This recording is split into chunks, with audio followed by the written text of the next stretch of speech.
Ayaklarına sağlık. Çok sağ olun. Değerli başkanım. Sayın Bakan hoş geldiniz. Hoş bulduk. Hayırlı akşamlar. Merhabalar.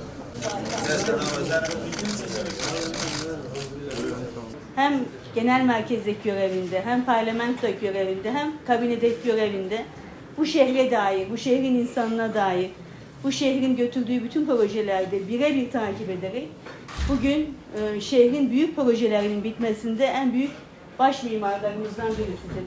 Sayın Cumhurbaşkanımızın liderliğinde, teşkilatımızın güçlü desteğiyle, Ankara'da milletvekillerimizle birlikte, burada belediye başkanlarımızla kalkınma yerelde başlar, demokrasi yerelde başlar diye çalışıyoruz.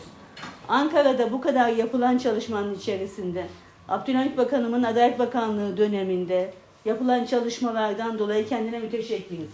Saygıdeğer Bakanım, bugün eğer şehrin su sorunu yoksa, bugün şehrin sosyal politikalar üzerine çok önemli sosyal destek projeleri aldıysa, bugün bu şehir bir model oluşturduysa, Gaziantep modeli bütün dünyada konuşulan bir model haline döndüyse, burada sizin çok büyük emeğiniz var. Sevgi emektir. Biz sizi seviyoruz. Bu şehir sizi seviyor. Ülkemize çok büyük hizmetler yapmış ve bugün Büyükşehir Belediye Başkanı olarak Türkiye'nin yönetimindeki tecrübelerini burada hemşehrilerimize paylaşan çok değerli Gaziantep'imizin şehir emini Büyükşehir Belediye Başkanımızı ziyaret etmekten dolayı büyük bir memnuniyet duyuyorum. Ben de gece gündüz bitmeyen aşkıyla, gayretiyle, çabasıyla, koşturmacasıyla çok büyük hizmetleri hepimiz büyük bir takdirle takip ediyoruz. Gerek bakanlık döneminde, gerekse genel merkezimizdeki gösterdiği üstün gayretlerle ülkemize, şehrimize bu birikimini çok güzel bir şekilde yansıtmakta, değer katmakta.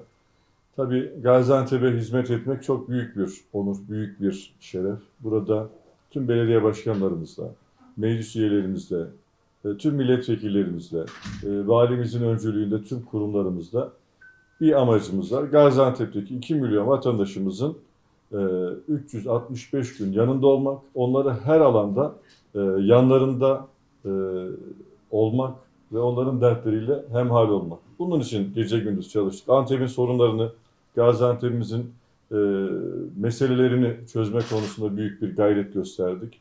Bu konuda da elbette en büyük makam Gaziantep'e hizmet etmek, şehrimize, ülkemize, memleketimize hizmet etme makamıdır. Ben de 2 milyon Gaziantep'li hemşehrilerimizi Sayın Büyükşehir Belediye Başkanımızın nezdinde ben de saygıyla selamlıyorum.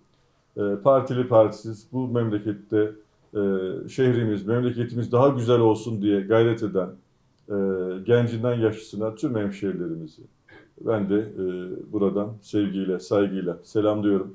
Yine onlar için hizmet etmeye, hizmet üretmeye yolumuza devam edeceğiz. Sayın Cumhurbaşkanımızın liderliğinde çok önemli hizmetler şehrimize ve ülkemize kazandı.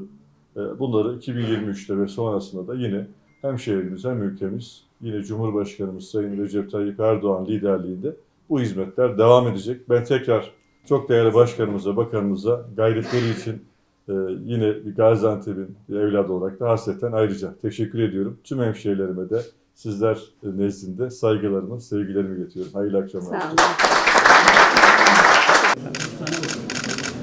Teşekkür ederiz. Tamam.